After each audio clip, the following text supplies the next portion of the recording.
And when we said to the angels, make obeisance to Adam, they did obeisance, but Iblis did it not. He refused, and he was proud, and he was one of the unbelievers. And we said, O Adam, dwell you and your wife in the garden, and eat from it a plenteous food wherever you wish, and do not approach this tree, for then you will be of the unjust. But the shaitan made them fall from it, and caused them to depart from that state in which they were. And we said, get forth, some of you being the enemies of others, and there is for you in the earth an abode and a provision for a time. What is Allah trying to show us? What are the secrets that are hidden in plain sight? Who or what is Satan? This is the Makinations.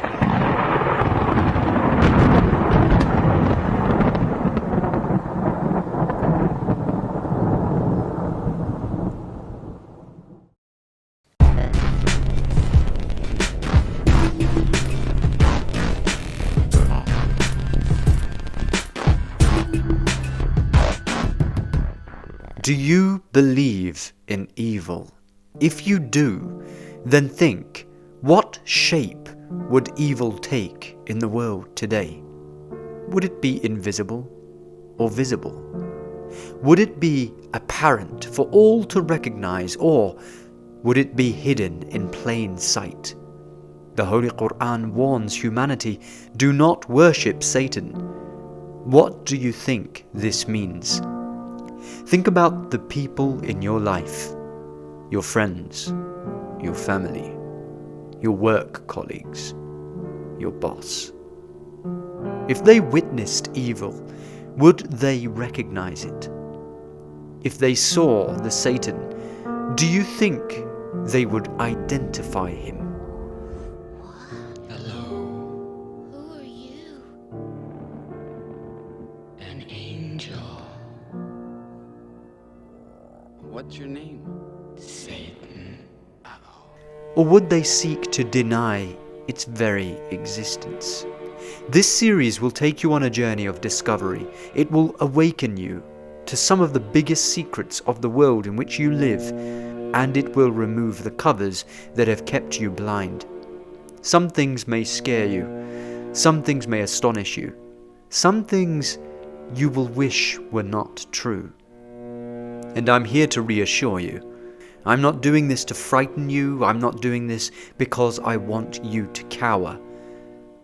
I'm doing this for one reason and one reason only: to free your mind.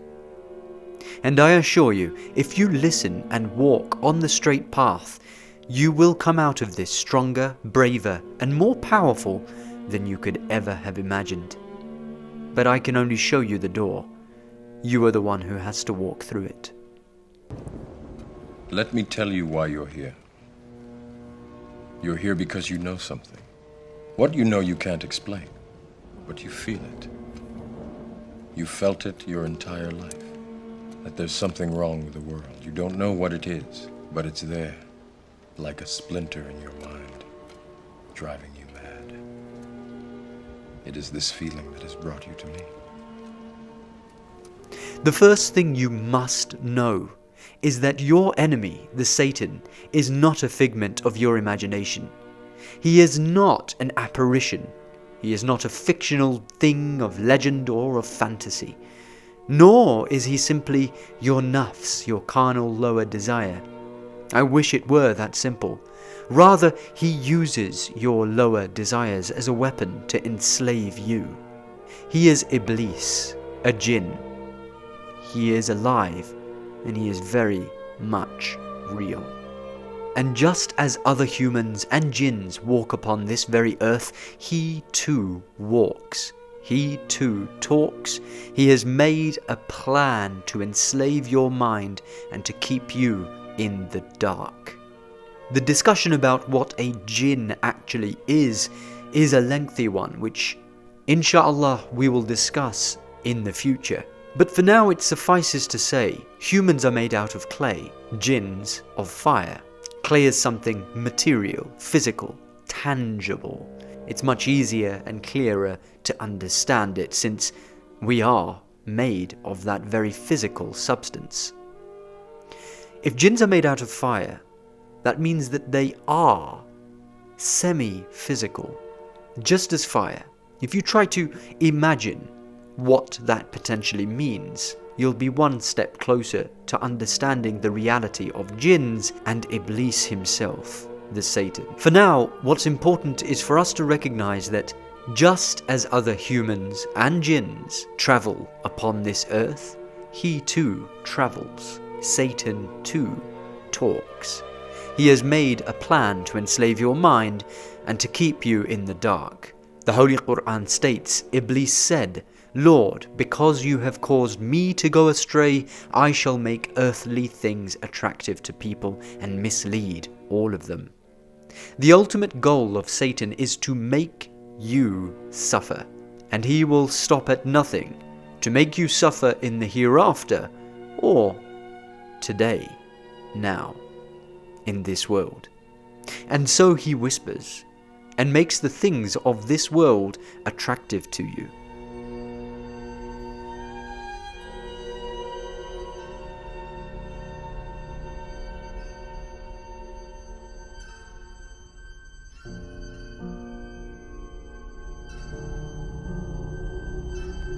I conjure thee to speak to me.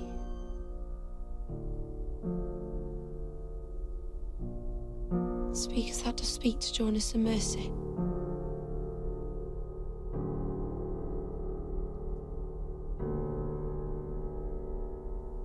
Dost thou understand my English tongue?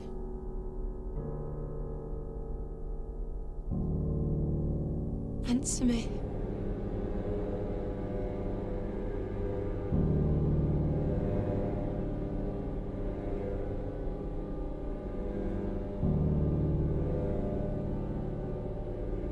What dost thou want? What canst thou give? Wouldst thou like the taste of butter? A pretty dress? Wouldst thou like to live deliciously? He makes the people eat until they are so fat that they can barely stand. He makes us induce poisons into our bodies, drugs and alcohol, which we have been enticed by until we disgrace ourselves.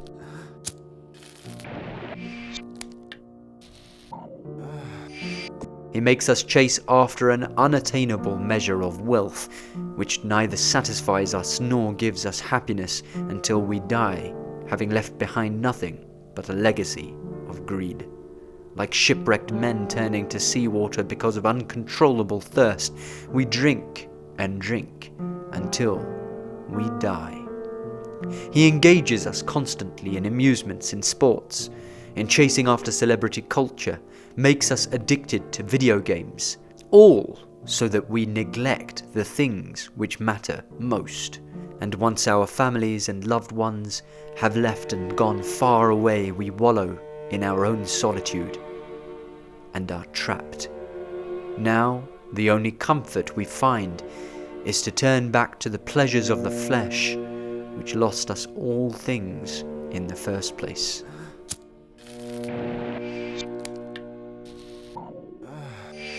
One more movie, one more comedy series, one more online video, one more hit. And every step leads us closer to the inevitable reality of our graves, and therein awaits us naught but our own empty souls, which we neglected seemingly so long ago. This is the nature of this world, the Dunya, and it is through this Dunya and our animalistic souls that the devil truly does tempt us down the path of misery. The Holy Quran warns us, nay, but you preferred the life of this world. Now, you may ask how Satan manages to trick us, each and every one. How is he able to be in so many places at once? How is he the culprit for this catastrophic deception? Well, firstly, he is not the culprit. You are. For he can only whisper and suggest. It is you that must listen. And when all of this is finished, all lives that could have been lived have been expended, and the test of life, the universe, and everything is concluded, you will realize the sheer reality of this. And Satan shall say after the affair is decided, surely Allah promised you the promise of truth, and I gave you promises. Then I failed to keep them to you, and I had no authority over you except that I called you, and you obeyed me. Therefore do not blame me, but blame yourselves. It is absolutely vital that we recognize that the power lies in our own hands. And while Satan, Iblis, may whisper, it is us who act. And secondly, what makes you think that Satan is alone in his endeavors? The Quran states, what? Would you then take him, Satan, and his offspring for friends rather than me, while they are your enemies? Just as our father Adam brought his offspring into the earth, and we are his descendants, so too did Satan procreate, and his offspring have filled this world. Today there are innumerable jinn and men who are serving Satan. These evil men and jinn are known as shayateen, the shaitans. Did you not see the verse of the Quran? He, Satan, whispers into the hearts of men from among the jinn and the men.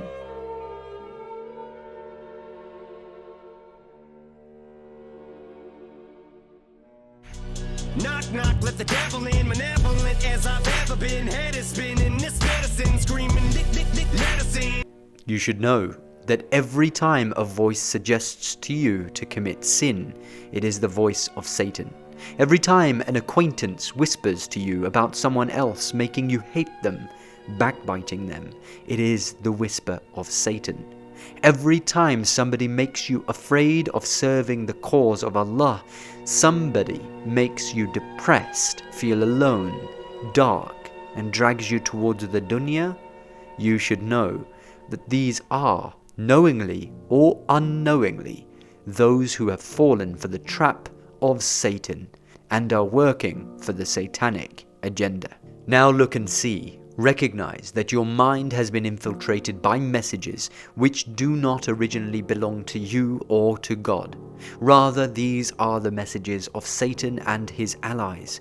Do you really think that the mainstream music industry, the singers, the dancers, the musicians, have not entered into your hearts the insinuations of Satan? Do you really think that you have remained safe from the subconscious ideas that have been pushed through every movie you have ever watched? Nay, but everything you wear, the food you eat, the lifestyle you choose to live, the things you say, the ideas you have, the understanding you have of the world around you, the technology you use, all of it has been influenced. And you have to ask yourself this fundamental question. Has it been influenced by God, or has it been influenced by other than Him? What's